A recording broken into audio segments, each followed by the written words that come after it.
today's guest, Alla Pavlova.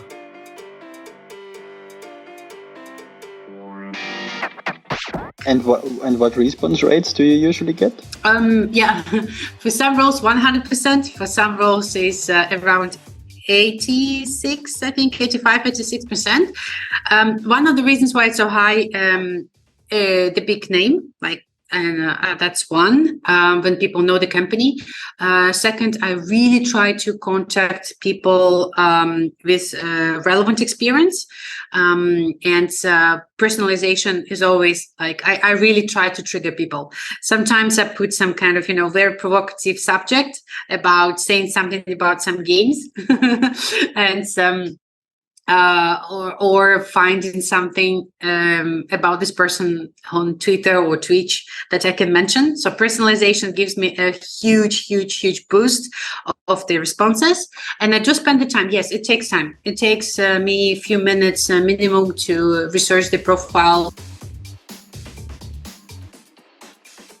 Alla and I talked about sourcing in depth, especially for engineers. She is a sourcer at Riot Games and is doing sourcing trainings, and interviewed her first engineer back in 2009, so 14 years ago.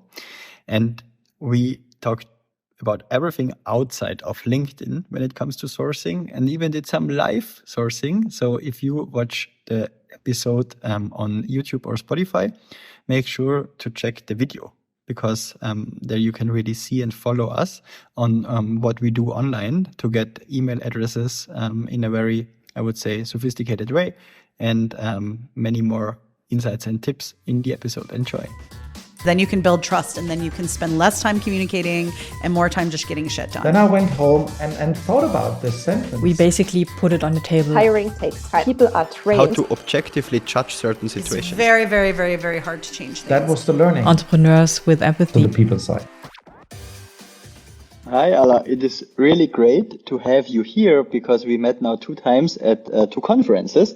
Once at the RC23 Recruitment Festival, and once at the VR Developer World Congress, where we both had a stage, and now we are sitting here together doing a podcast. That's nice. How are you? Thank you so much. Yes, I'm good. I think that's amazing how the conferences get us connected. So excited to be here. Yes. So maybe we start off with you giving us a bit more context about yourself. That would be super interesting, because I think you have a very interesting career and also passion. Thank you so much. Right now, I'm a full-time dedicated sourcer at Riot Games. I'm independent freelancer. I think I've been freelancing since 2015.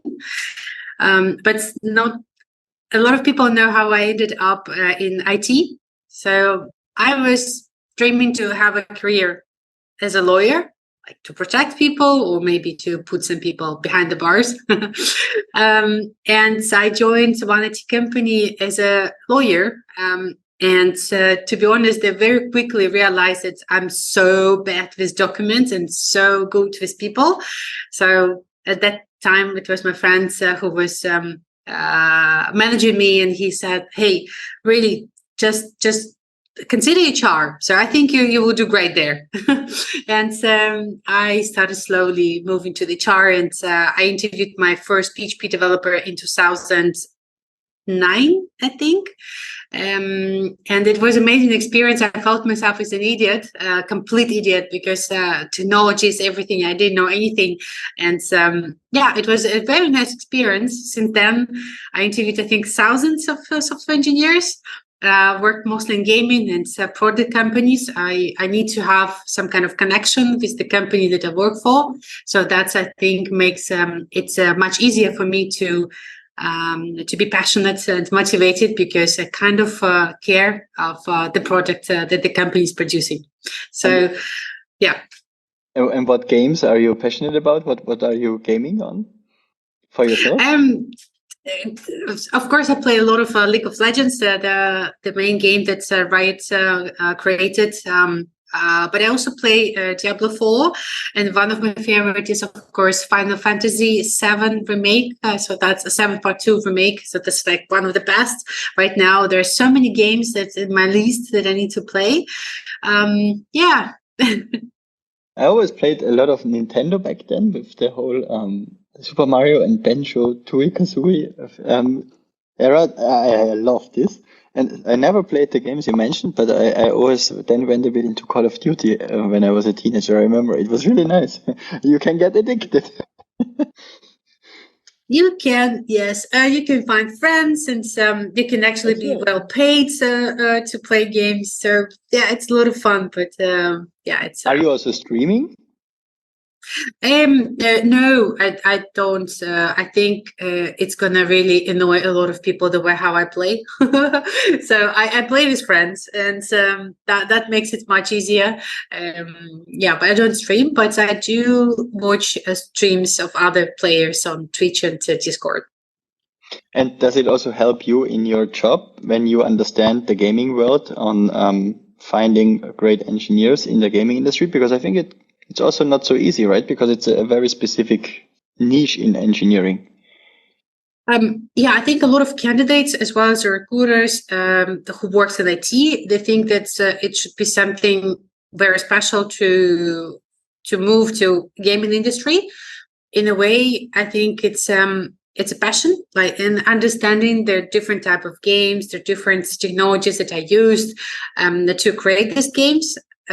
A lot of things are just available on YouTube, and I'm just watching tutorials how to create this game. Or there's like the biggest conference that I think everyone should watch the videos is like the Gaming Developers Conference, and it really gives a lot of insights, and you see the presentations of people who created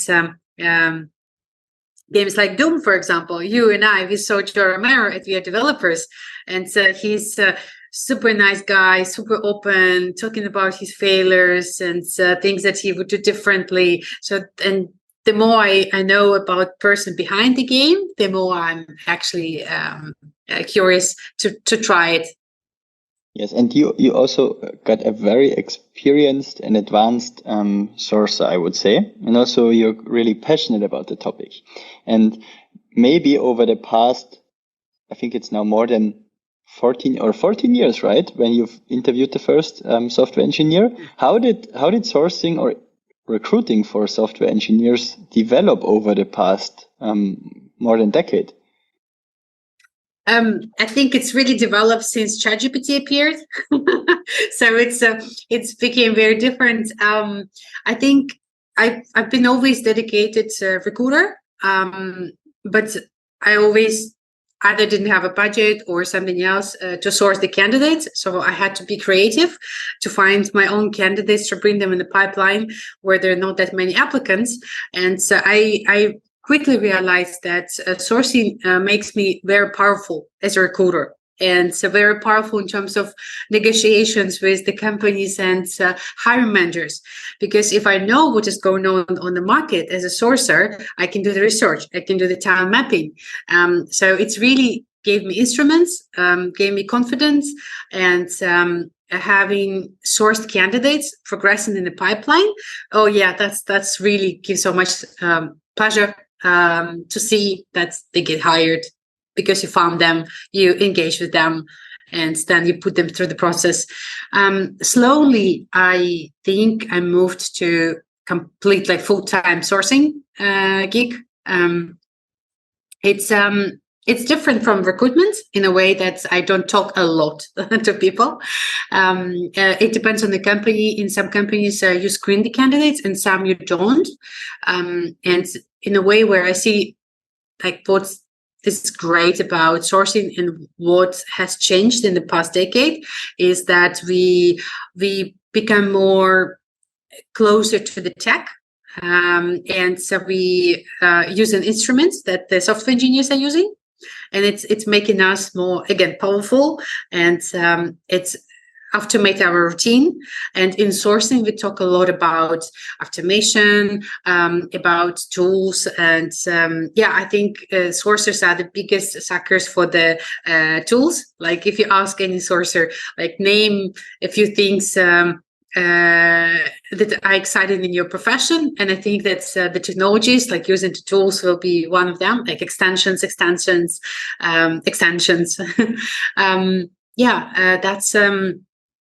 that's a very unique type of job, because a lot of people think that the sourcing is junior recruiters. In some cases it is, like some people would like to become recruiters, but they start with sourcing because it's less communication with the candidates, so they try to do like the background job, like research, finding, approaching, like engaging, this kind of type of job. But I think personally that sourcing changed so much in the last 5 years. It's became such a powerful job. Basically, some companies are asking me as an expert, like, hey, should we open office in that location? Tell us a little bit about, like, can you do the research? Tell us a little bit about the talents at that market. And I feel like really so much responsibility that's it's actually getting more strategic, right? Yeah. So they're gonna make a decision based on my research, and I feel that this job is really something, including tech, data research, and of course communication, copywriting skills. So I really like it. How did you source in 2010 versus 2015 versus now? Oh, that's good. Where was in 2010? So I think I was in my first still at my first IT company. At that moment, I think we used a lot of posting the job and pray. So that the people will apply, and then you can have applicants. So that's what I recall. There were not that many agencies that were poking companies. And now I think it's a lot about employer branding. So like if you want to have anyone to apply for a job, so you will do like a great job about telling how it's awesome in your company, what people are working already there. So because people would like to work with people, so you will try to showcase some nice people from your company.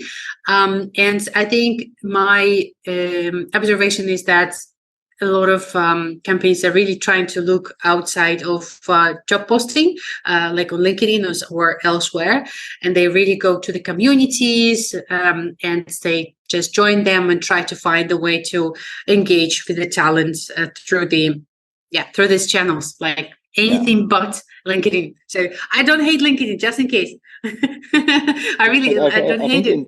In 2015, there was maybe still a bit more potential on sourcing through LinkedIn because I think it was not so crowded yet. And I think post 2017, 18, I think it got really crowded. And then you definitely would have to find other ways, like going into the community's GitHub. Back then you could do a lot in just, let's say, forums or chats where the community interacts around certain technologies and so on. I think that's super challenging now sometimes when you are maybe a regular HR person or a non-specialized recruiter and you need having to find niche positions in software engineering, and then you start a LinkedIn search. You start with maybe generic or even personalized outreaches and you don't get the results you would need. So maybe you can give us a bit more ideas on creative ways of sourcing. That would be interesting because I think there you're really, really specialized. Thank you so much. I actually recently spoke with one of the communities local here in Amsterdam, and so we were talking about creative ways to find these niche candidates. It was not that much about sourcing, as much about going to the meetups and participate there, like being physically there. So as I met you at the conference, I remember that moment. I was really cleaning coffee from my backpack and you were sitting around and watching me talking to you. And I offered my help. You did not want it.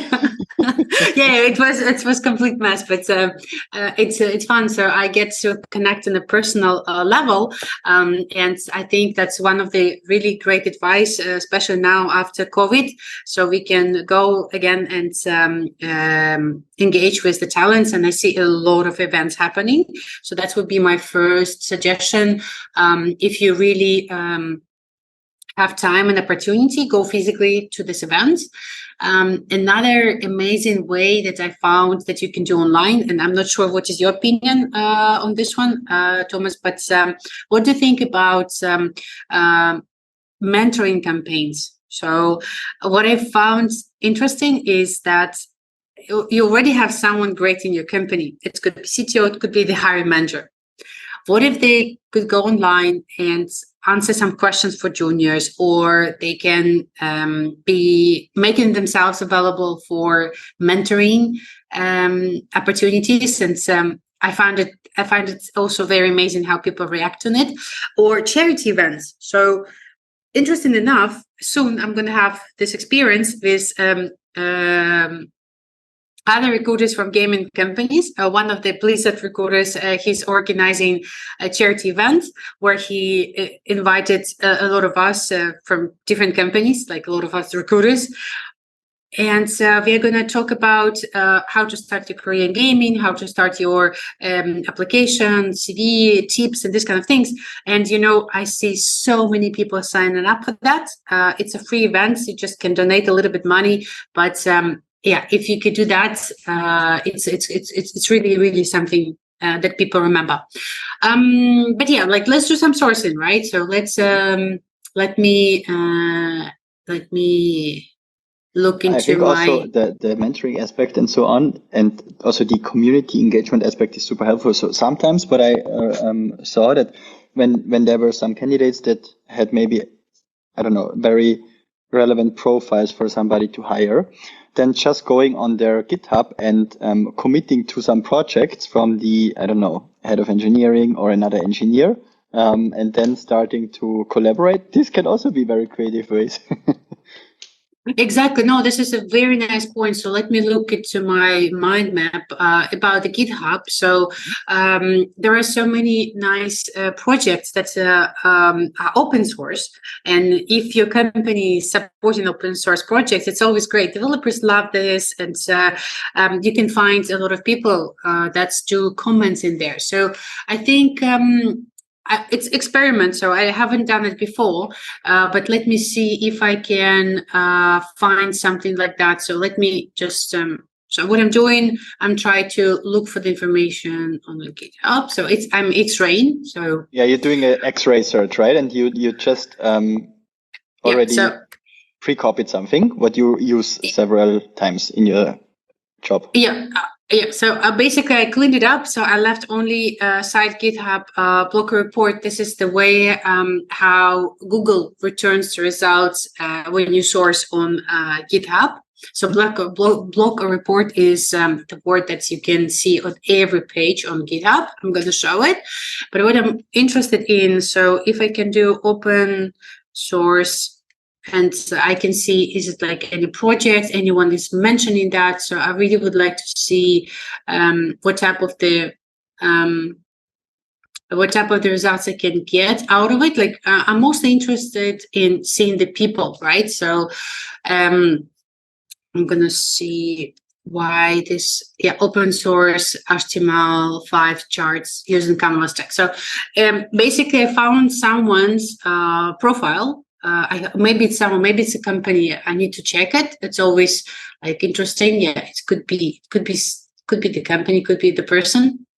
Yeah, and this person has open source projects in his repository. So if you're really targeting that type of people, so I think it could be very helpful. Or you can find the list of Googling is always something that you can do. List of open source projects at GitHub.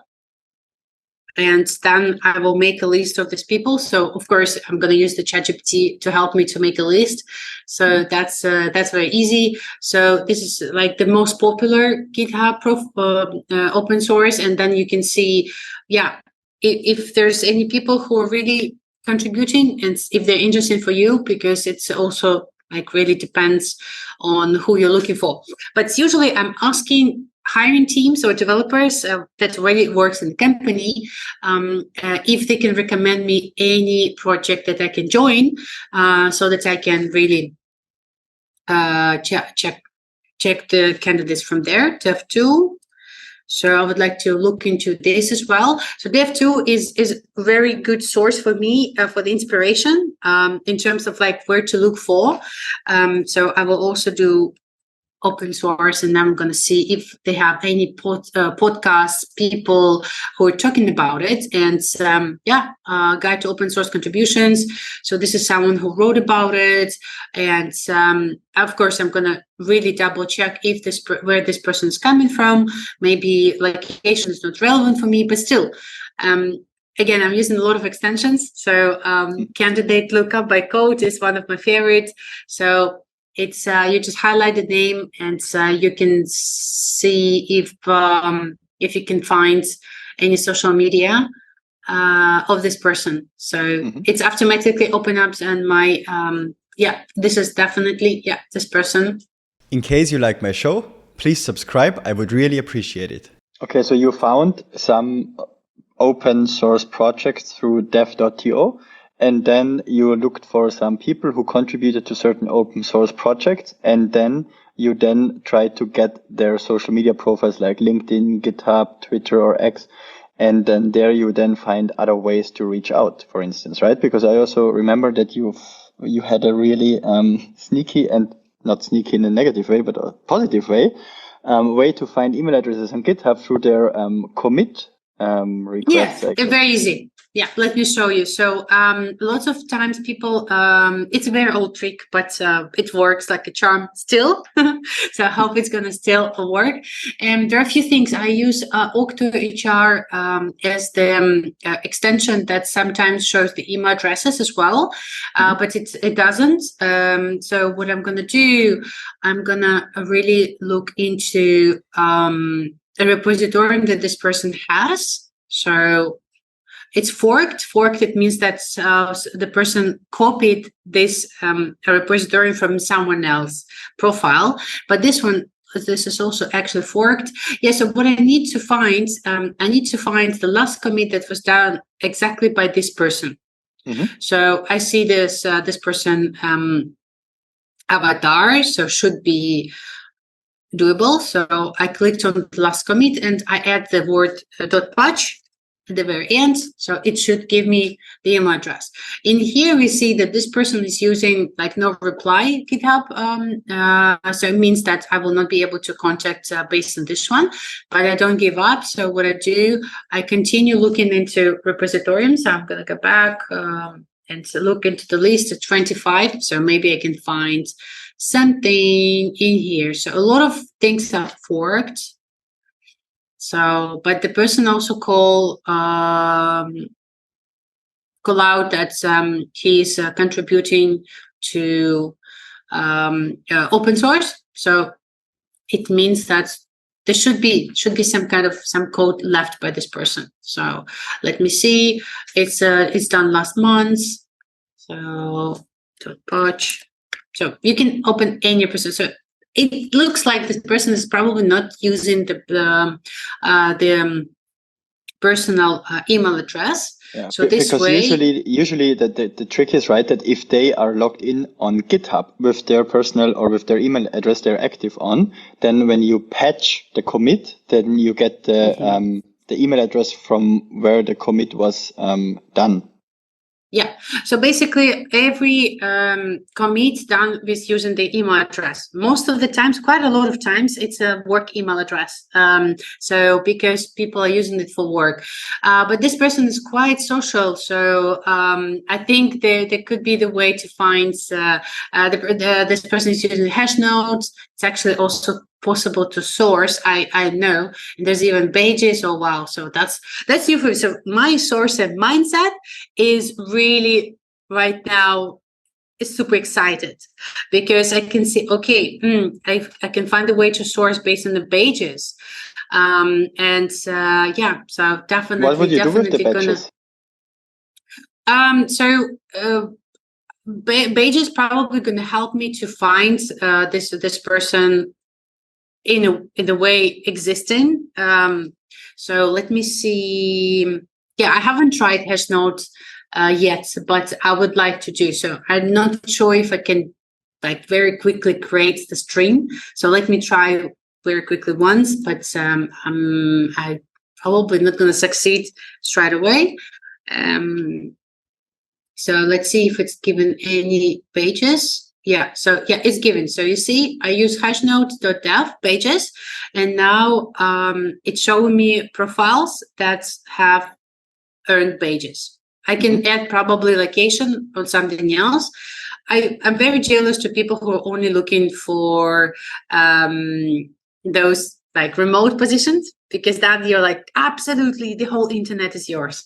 So let's see. Yeah, so this is the person who get the pages, and then I can check that there's GitHub and actually beautiful pages. Like really, I probably wouldn't come.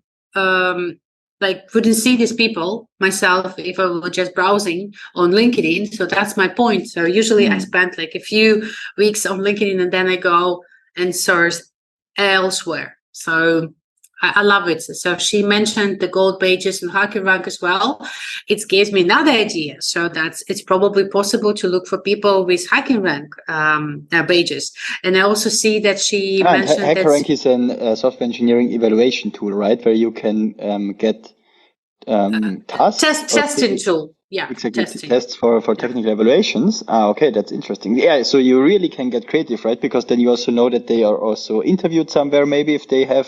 Or maybe they just did a Python course there. I don't know how this exactly works, but I agree. It's super interesting. I'm also, sometimes when I really fall into it, I'm doing it less now for sourcing, but more for prospecting. When I know that there are companies out there needing hiring, for instance, then I try to find a way on what are some signals and so on, and how do I best reach out. So that's also, there are similar principles used in sourcing. So it's cool.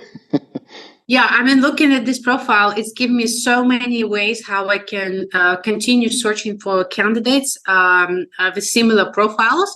So you see this XTCS. So people use it a lot. X Uber, X Google. So if I go back to the X-Ray, I like X-Ray for the reason because it's really flexible. So I can do X Uber. So let's see if we have anyone.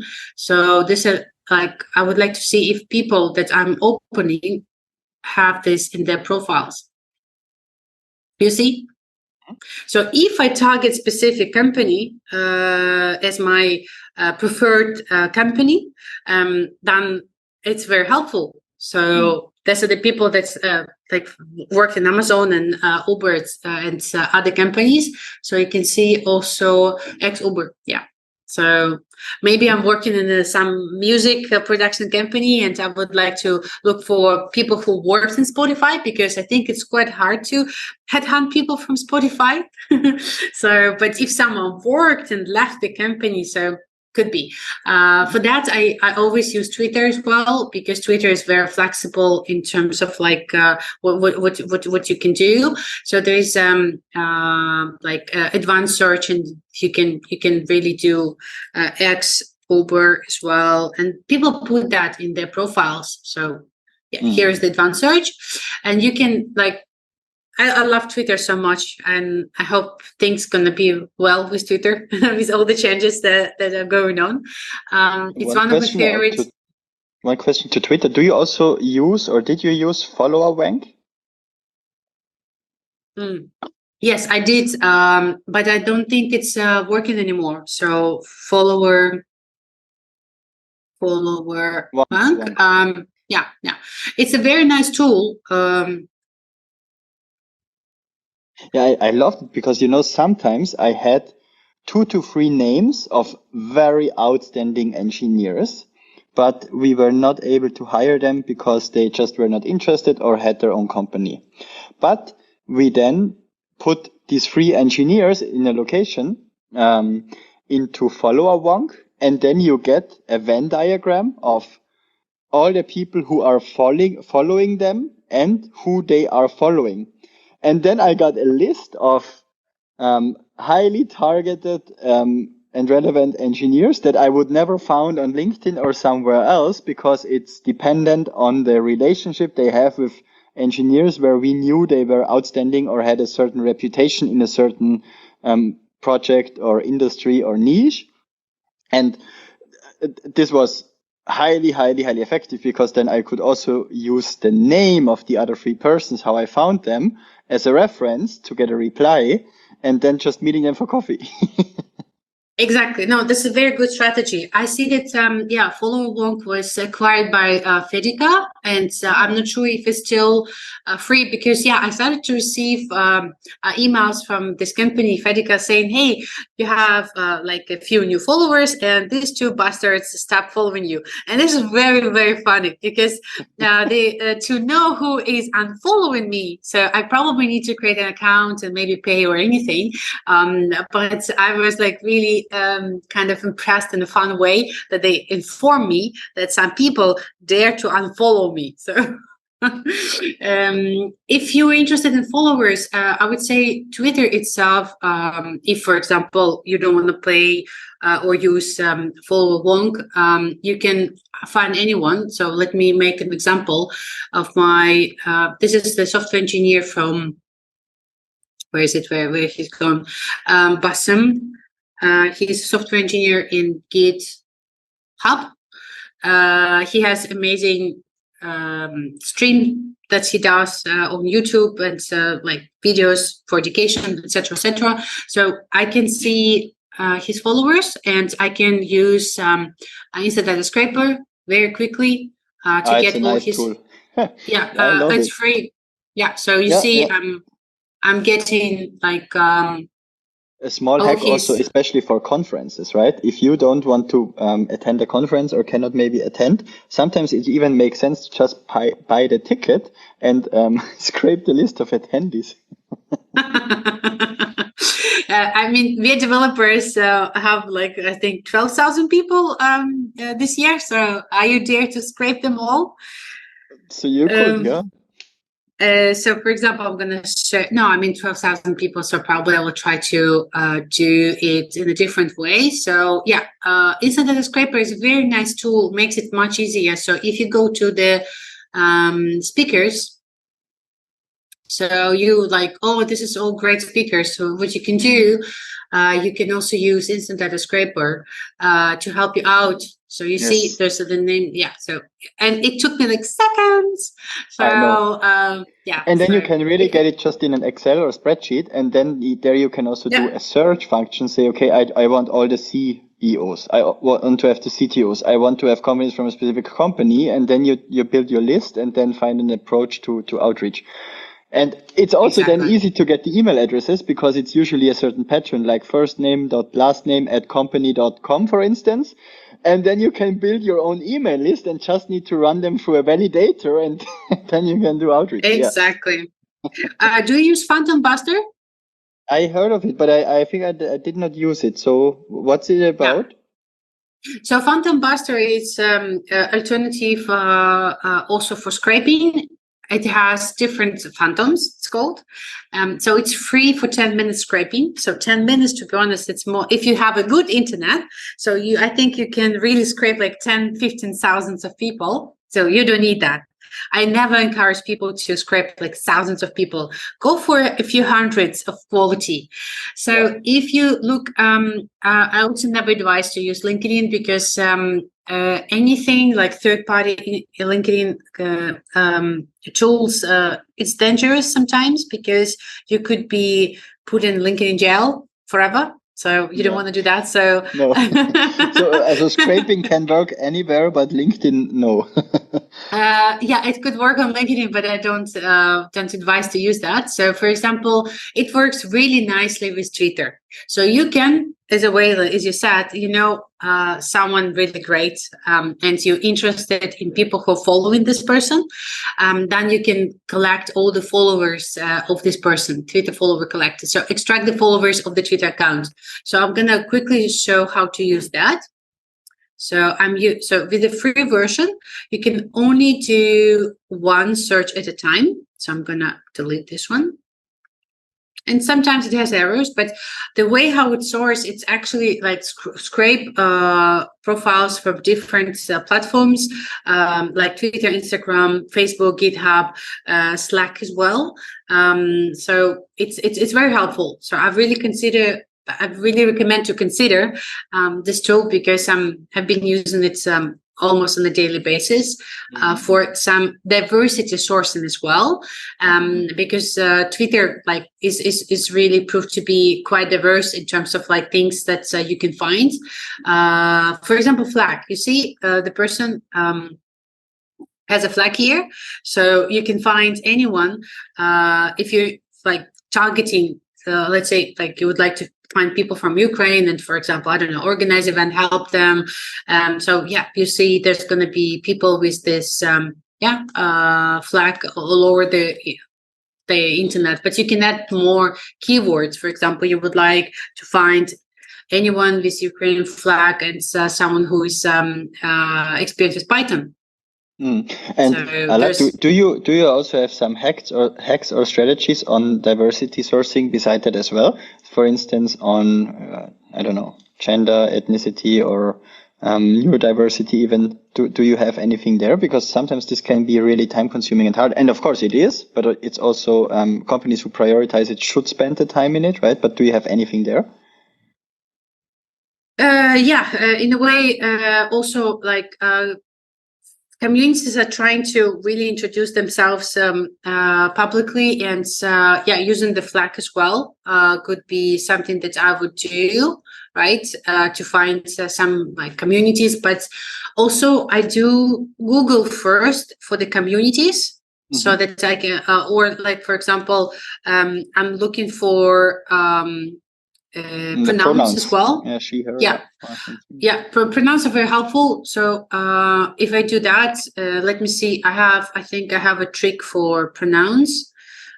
So let me do. I also recommend people to have a README on their GitHub, because this way, so I'm going to open the first one. So I created the search. Let me go back. Site github.com, and I particularly targeted README files where people express a little bit more information about themselves. And I added hi. I added just because a lot of people start like that. So hi, my name is Alla. So quite obvious. And then I added the pronouns. So I can delete the word pronouns and just leave she, her. What would happen if the pronouns word is still there? What's the difference then?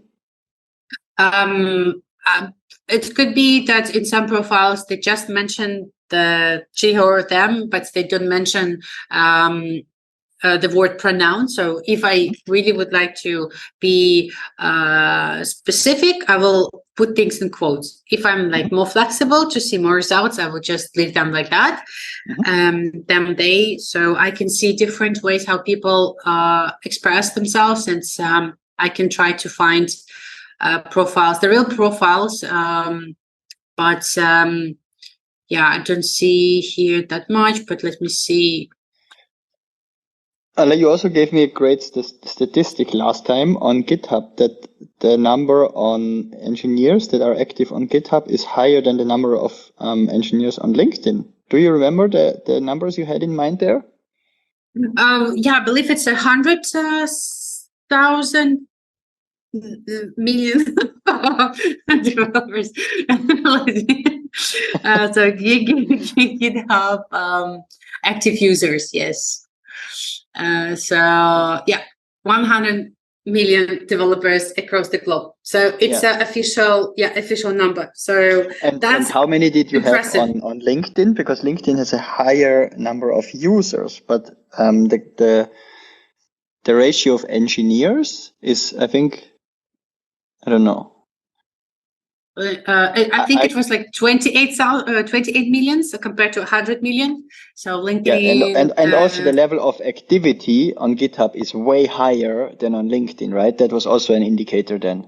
I can also just look in my recruiter as well and just look for engineers.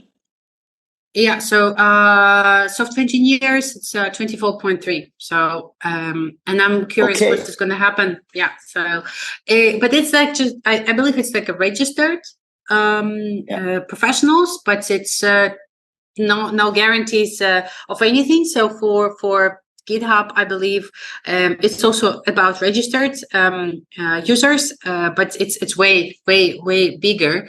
And so GitHub is so friendly in terms of like if you get in on GitHub and start searching for, I don't know, let me see. So like people in your location. So you put location, for example, Berlin. Are you in Berlin? I'm in Berlin, yeah. Yeah. Okay. So location Berlin, and what type of language you last time you sourced? React. So it's not a language; it's a framework. A framework, and then JavaScript. Sorry. It's okay. In case you have any feedback or anything you want to share with me, please send me an email on thomas@peoplewise.com or hit me up on LinkedIn. And in case you really enjoy the show, please subscribe. I would really appreciate it. This is actually downside of sourcing on GitHub. You can't choose the framework. So you can only choose the language, and JavaScript has a lot of frameworks, and it's not going to be very helpful for you probably. So that's why I would say it's something that I'm targeting right now. I would say go for X-Rain. So this way you can find people mentioning in their bio that they are React engineers based in Berlin. So that's what I would do. Let me do that. You just put Berlin or Germany. Germany is going to be like more wilder, and what I wanted, React. So React, and I would like to see, so these are the people, it's like real people. Mm-hmm. I would like to make sure that's a real people. I always double check. Sometimes my search is like really leading me to something else. But yeah, he's a freelancer. He mentioned somewhere React. Yeah, React Amsterdam. It's actually, I think it's the biggest conference. It is the biggest conference for React developers. And you see again, my eyes are like, you don't see, and they're sparkling because I'm like, oh my God, there's a conference. Oh, yes. I'm going to really find this conference and speakers. They're going to be developers. I'm going to find them. I'm going to scrape them. I'm going to go to Twitter to cross-reference their profiles, LinkedIn's, and this kind of things. Let me see if here part will work. And so for Riot Games now, what type of engineers do you source currently? I'm working for Singapore studio, and it's a studio that has like a lot of art works in terms of the engineering. Right now, I think it's C++. So, but sourcing in Singapore is totally different story. So it's all about WeChat, meetups, internal communities.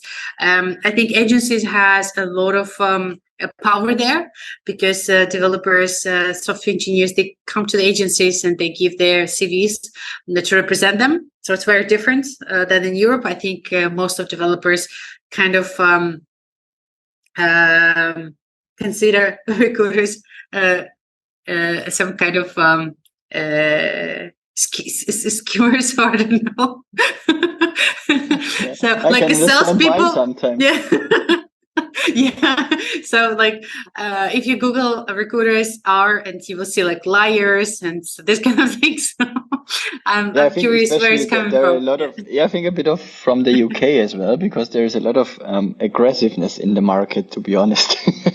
Yes, like big numbers. So if I see a salary in the subject, the salary like 200K, I'm like almost like 90% confident this is agency from UK.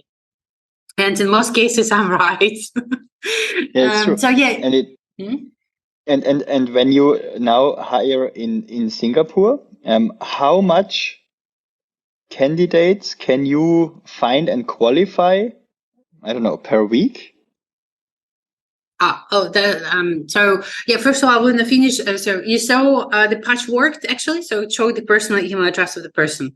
So I just wanted to make sure that I managed to demonstrate it. So Yes. how to do that so that people can try to do it at home, and then find someone else email addresses. So you just this need is actually. you just need the commit and then .patch, and then you find the email address. Exactly. So I just found the email address of one of the founders of this amazing conference. So Robert, I had a chat with him, I think once. So there's a Facebook group, I think. Yeah, and there is like the whole website with a lot of nice speakers for this conference. So definitely worth checking out. In terms of how much, and this kind of things.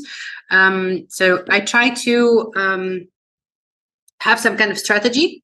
I follow personally 2 weeks sprint, if I may say so. So every 2 weeks I'm sitting down with myself or with a manager, hiring manager, and I'm doing some kind of retrospective. How did the sourcing strategy went for 2 weeks? I try to find at least, let's say, maybe like 50 profiles per week for each role I'm sourcing. And how many can I have you my take? own. So in my own KPI, so I measured everything that comes to my own KPI. So how many profiles I can find per hour. And I really recommend to anyone who would like to do some sourcing, just measure how effective you are. So let's say you find like 5 profiles per hour for a specific role, like let's say C++ developer, 5 quality profiles.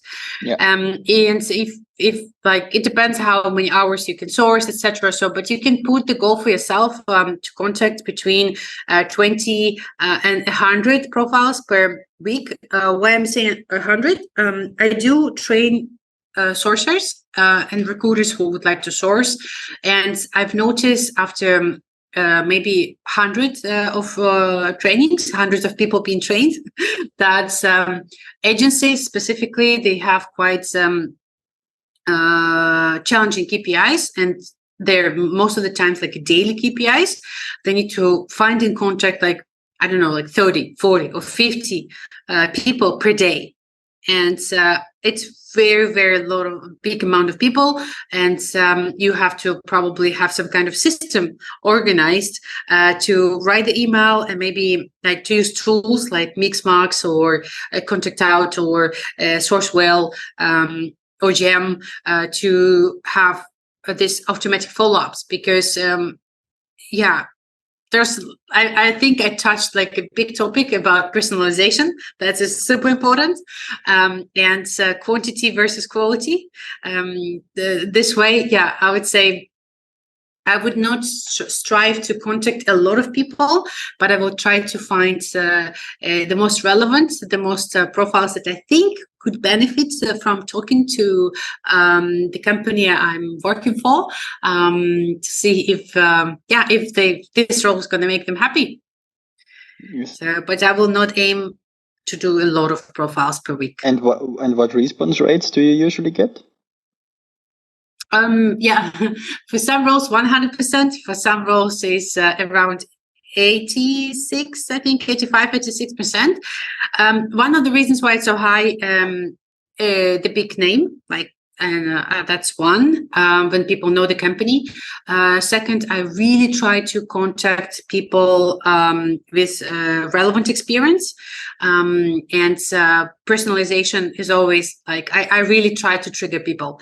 Sometimes I put some kind of, very provocative subject about saying something about some games and some or finding something about this person on Twitter or Twitch that I can mention. So personalization gives me a huge boost of the responses. And I just spend the time. Yes, it takes time. It takes me a few minutes minimum to research the profile. So that's why I probably will not be able to work for agency, because I will be the less effective person if I need to bulk approach people. So I couldn't do that. Sorry, I forgot the question. I have so many things in my mind. Response rate. It was just a response rate, but you already gave it, right? It's quite high. Yeah, for the 100, one thing to keep in mind as well, response rate is important, but for some roles, especially for art roles, I've got like 100% response rate. Like everyone replied to me, but like there are no people interested to have the interview. The timing was wrong, or the person is so awesome, not looking for a job. So even I had this amazing response rate that I can really like print and put in my wall. I was really having a challenge to close the role. So it's important, I think, to have a positive response rate numbers in your mind. So how many people actually get interested to have the interview? Yeah. That would be my next question. And how many you can get then to an interview and close from the sourced candidates? I think it really depends on the role, and I think it's very different with Europe. So before, when I was searching in Europe, for example, for German market, if I can tell, not for Riot, for another client, I sourced like 200 profiles in 3 weeks. I approached all of them. I've got around 60% response rate. Out of the 60% response rate, so we had 25 interviews and we hired 3 people. Okay, so 10% from outreach to interviews, and then 5% got hired roughly. It's good. I think you're better with math. Yeah, I think so. Yeah, but it was like I think it was Berlin full stack engineers, specifically seniors, and for the brands that is not super popular. So that's why I think the 60% response rate was the maximum that I got. But all of them were contacted by me through the emails. And I also got, I've used tools for the automatic follow-ups. Yeah. So because the second follow-up is always the most crucial one, the most important one, with a little bit of sense of humor. So you can get someone to reply to you, at least saying that, the timing is not right. Yeah, I agree. Alla, it was really, really insightful. Is there any guest that I don't know, but you know, who I should interview next? I would say, it could be Enrique Helderberg, also gaming recruiter, super smart about managing hiring managers. I think he's really the hiring manager whisperer, and I think he speaks German, probably. So, so I need to check. So I would be happy to make an intro. And do you think he's open for that? So I'm happy for that. Yeah. Of course. I mean, he's if he's not open, I'm going to bribe him with chocolates. So don't worry. Cool. So yeah, he's awesome. Yeah. Thanks, Alla, for your time and the insights. I was really enjoying it and learned a lot again. Yay! Thank you so much for having me.